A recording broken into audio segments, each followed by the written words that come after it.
Hello पिलामाने आमे आज सप्तम श्रेणी अभ्यास कार्य 7.2 करिबा।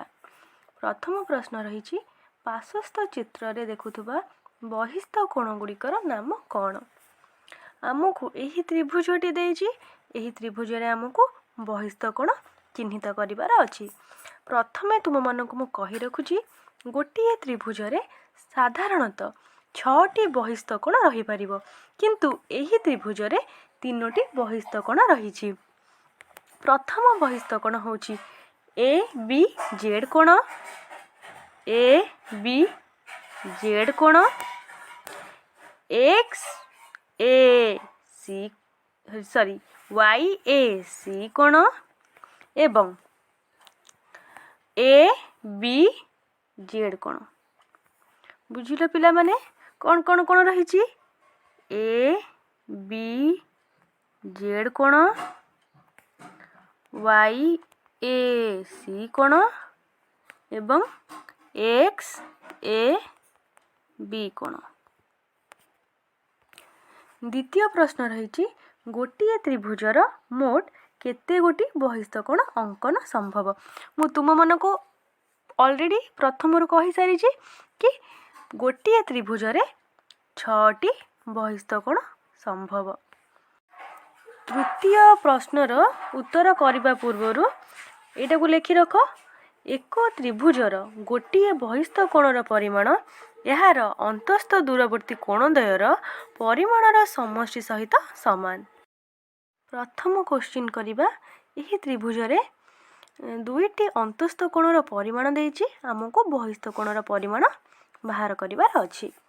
देख ए कोण एवं बी कोण देइछि, आमको ए कोण बाहर करिवार अछि। किपरि करिबा ना आमे ऑलरेडी जानि सारिछि कि गोटे त्रिभुजर बहिस्थ कोणर परिमाण यार अंतस्थ दूरवर्ती कोणद्वयर परिमाणर समष्टि सहित समान। ता माने आमे एठी कोन करिबा दुईटी अंतस्थ कोण देइछि 52 प्लस 58 याको आमे मिसेई दबा केते हबो 110 डिग्री। ख चित्र रे हमको एई कोणर परिमाण बाहर करबा को देइछि। ताले हम एठी कोन करिया दुईटी अंतस्थ कोण देइछि ताको मिसेई दबा 88 प्लस 64 डिग्री रहउछि इज इक्वल टू 152 डिग्री। सही परी तृतीय प्रश्न रे हमें कौन करिबा मिसेई दबा 106 डिग्री युक्त 35 डिग्री समान 141 डिग्री। बुझिल एटा बहिस्थ कोण, एटा होछि दुईटी अंतस्थ कोण, एटा होछि बहिस्थ कोण। सही परी घ त्रिभुज रे बहिस्थ कोण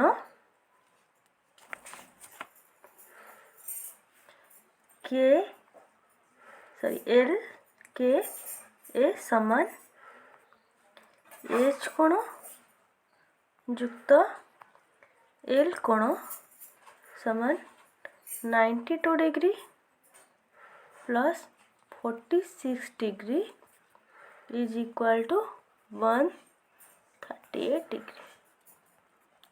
ए त्रिभुज आमको यही बहिस्थ कोणर परिमाण पचारि।